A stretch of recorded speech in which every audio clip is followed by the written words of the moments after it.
एक दिन काल तपस्वी के वेश में राजद्वार आया। उसने संदेश भिजवाया कि मैं महर्षि अतिबल का दूत हूँ और अत्यंत आवश्यक कार्य से श्री रामचंद्र जी से मिलना चाहता हूँ। संदेश पाकर राजचंद्र जी ने उसे तत्काल बुला भेजा और महर्षि अतिबल का संदेश सुनाने का आग्रह किया। यह सुनकर मुनिवेशधारी काल ने कहा, यह बात अत्यंत गोपनीय है। यहाँ हम दोनों के अतिरिक्त कोई तीसरा व्यक्ति नहीं रहना चाहिए। मैं आपको इसी शर्त पर उनका संदेश दे सकता हूँ कि यदि बातचीत के समय कोई व्यक्ति आ जाए तो आप उसका वध कर देंगे। श्री राम ने काल की बात मानकर लक्ष्मण से कहा, तुम इस समय द्वारपाल को विदा कर दो और स्वयं ड्योढ़ी पर जाकर खड़े हो जाओ। ध्यान रहे, इन मुनि के जाने तक कोई यहाँ आने न पाए। जो भी आएगा मेरे द्वारा मारा जाएगा। जब लक्ष्मण वहां से चले गए तो उन्होंने काल से महर्षि का संदेश सुनाने के लिए कहा। उनकी बात सुनकर काल बोला, मैं आपकी माया द्वारा उत्पन्न आपका पुत्र काल हूँ। ब्रह्मा जी ने कहलाया है कि आपने लोगों की रक्षा करने के लिए जो प्रतिज्ञा की थी वह पूरी हो गई। अब आपके स्वर्ग लौटने का समय हो गया है। वैसे आप अब भी यहाँ रहना चाहे तो आपकी इच्छा है। यह सुनकर श्री राम ने कहा, जब मेरा कार्य पूरा हो गया तो फिर मैं यहाँ रहकर क्या करूँगा। मैं शीघ्र ही अपने लोक को लौटूंगा। जब काल से रामचंद्र जी वार्तालाप कर रहे थे, उसी समय द्वार पर महर्षि दुर्वासा रामचंद्र से मिलने आए। वे लक्ष्मण से बोले, मुझे तत्काल राघव से मिलना है।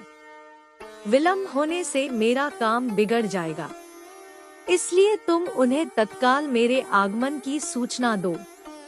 लक्ष्मण बोले, वे इस समय अत्यंत व्यस्त है। आप मुझे आज्ञा दीजिए, जो भी कार्य हो मैं पूरा करूँगा। यदि उन्हीं से मिलना हो तो आपको 2 घड़ी प्रतीक्षा करनी होगी। यह सुनते ही मुनि दुर्वासा का मुख क्रोध से तमतमा आया और बोले, तुम अभी जाकर राघव को मेरे आगमन की सूचना दो। यदि तुम विलंब करोगे तो मैं शाप देकर समस्त रघुकुल और अयोध्या को अभी इसी क्षण भस्म कर दूंगा। इसके पश्चात एक द्रुतगामी दूत भेजकर मधुपुरी से शत्रुघ्न को बुलाया। दूत ने शत्रुघ्न को लक्ष्मण के त्याग, लवकुश के अभिषेक आदि की सारी बातें भी बताईं।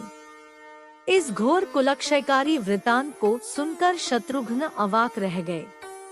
तदंतर उन्होंने अपने दोनों पुत्रों सुबाहु और शत्रुघाती को अपना राज्य बांट दिया। उन्होंने सबाहु को मथुरा का और शत्रुघाती को विदिशा का राज्य सौंप तत्काल अयोध्या के लिए प्रस्थान किया। अयोध्या पहुंचकर वे बड़े भाई से बोले, मैं भी आपके साथ चलने के लिए तैयार होकर आ गया हूँ।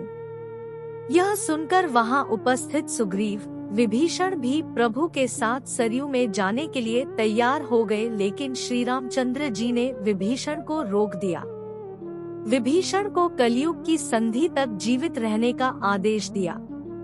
अगले दिन प्रातःकाल होने पर धर्म प्रतिज्ञ श्री रामचंद्र जी ने गुरु वशिष्ठ जी की आज्ञा से महाप्रस्थानोचित सविधि सब धर्म कृत्य किए।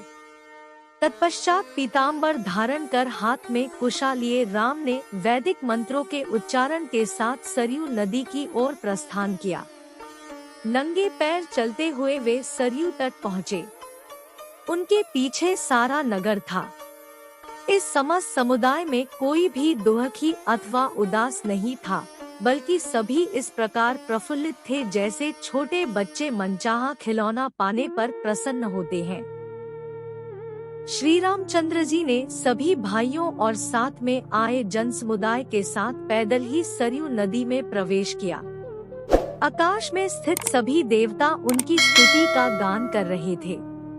प्रभु के पीछे जिसने भी सरयू में डुबकी लगाई वही शरीर त्याग कर परमधाम का अधिकारी हो गया। अगर वीडियो पसंद आए तो हमारे चैनल को सब्सक्राइब जरूर करें। धन्यवाद।